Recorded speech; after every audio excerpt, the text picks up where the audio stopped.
Good morning, everybody. Glad to have you here. If you will, like, share, comment on the post, and then join me in Acts chapter 14, verse 3.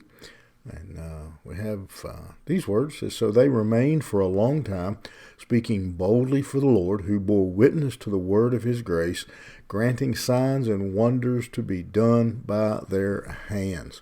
I want to emphasize and really focus this morning on the boldness or the bravery of these men who continue to speak boldly, proclaiming, preaching the message of the Lord.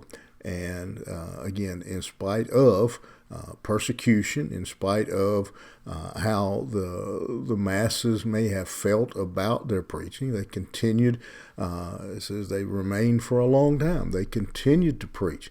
Again, they didn't run. They didn't change their message. They didn't water down their message. They didn't try to impress the government, but they continued to speak boldly for the Lord. So the persecution didn't slow them down. They continued to preach. And again, great lesson. Probably going to be a greater lesson tomorrow and a greater lesson the next day as the world we live in becomes more and more evil, more and more opposed to the things of God.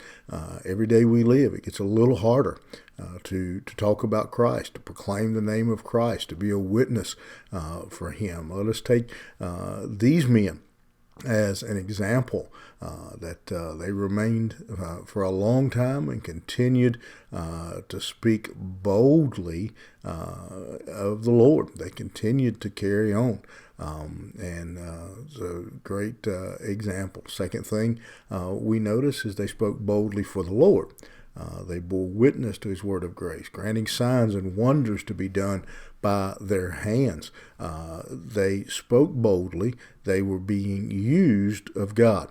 The Bible says here they gave testimony to the word of his grace. And when you look at this, the subject of that sentence is Christ. It's not the ones who are giving the witness, the ones who are doing the work, but it is Christ himself who is the focus. They are preaching Christ to these people. They're boldly preaching Christ in this area. A lot of people are bold, but are we bold for Christ? And then it says that they were granted, the Lord granted them to do great signs and wonders in their midst. They were bold. They were instruments of God. Then they saw results.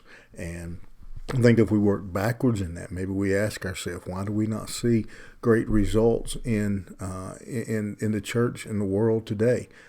Well, let's work backwards in this verse. Maybe because we're not being instruments in the hand of God. We're not allowing God to work through us and in us.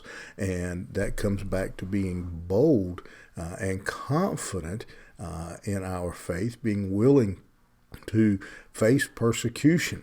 So just send you out today with that reminder. If we want to see great results, we need to be bold in the faith, and we need to allow ourselves to be used to be instruments in his hand. You think about that today. You go out, be bold, be an instrument, and then let him take care of the results.